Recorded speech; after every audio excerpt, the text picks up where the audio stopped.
Welcome to mega 9 TV. ప్రపంచంలోనే అతిపెద్ద ఆధ్యాత్మిక వేడుకగా జరుగుతున్న కుంభమేళాకు కోట్ల సంఖ్యలో భక్తులు హాజరవుతున్నారు.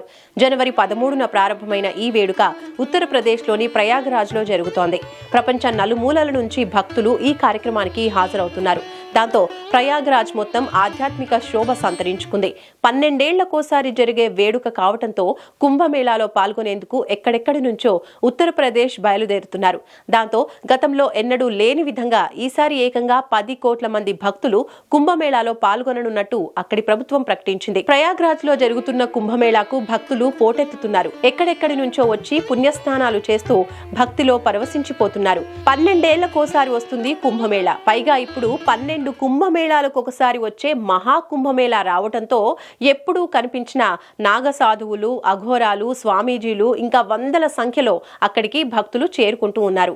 సాధారణ రోజుల్లో ఎప్పుడూ కనిపించని ఈ అఘోరాలు, నాగసాధువులు కేవలం ఇలాంటి ఆధ్యాత్మిక కార్యక్రమాల కోసమే హిమాలయాల నుంచి వస్తూ ఉంటారు. కుంభమేళా ముగిసిన వెంటనే మళ్లీ ఎవరికీ కనిపించకుండా కనుమరుగవుతారు. ఇక త్రివేణి సంగమంలో పుణ్య స్నానాలు చేస్తూ చేసిన పాపాలను గంగలో వదిలి సరికొత్త జీవితం ఆరంభిస్తూ ఉంటారు భక్తులు. ఇలా కుంభమేళాలో ఉండే ప్రత్యేకతలు ఎన్నో. అందుకే అత్యంత అరుదుగా జరిగే ఈ ఆధ్యాత్మిక వేడుకకు వేల సంఖ్యలో భక్తులు కదిలి వస్తున్నారు. జనవరి 13 ప్రారంభమైన ఈ వేడుక ఫిబ్రవరి 28 వరకు జరగనుంది. అయితే ఇప్పటి వరకు 10 కోట్ల మంది భక్తులు త్రివేణి సంగమంలో పుణ్య స్నానాలు ఆచరించారని అక్కడి ప్రభుత్వం అధికారికంగా ప్రకటించింది. గతంతో పోల్చితే ఇదో సరికొత్త రికార్డ్. ఎందుకంటే ఇప్పటి వరకు ఈ స్థాయిలో భక్తులు ఏ కుంభమేళాకు హాజరైంది లేదు.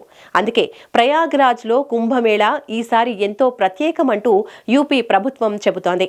45 రోజుల పాటు జరిగే ఈ కార్యక్రమానికి దాదాపు 45 కోట్ల మంది హాజరయ్యే అవకాశం ఉందని అక్కడి ప్రభుత్వం అంచనా వేసింది.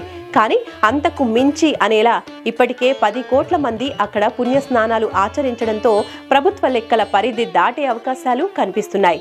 ఇక ఈ ఆధ్యాత్మిక కార్యక్రమం కోసం యోగి ఆదిత్యనాథ్ సర్కార్ భక్తులెవరికీ ఎలాంటి ఇబ్బందులు, అంతరాయాలు తలెత్తకుండా ఎంతో పకడ్బందీగా చర్యలు చేపడుతూ వస్తోంది.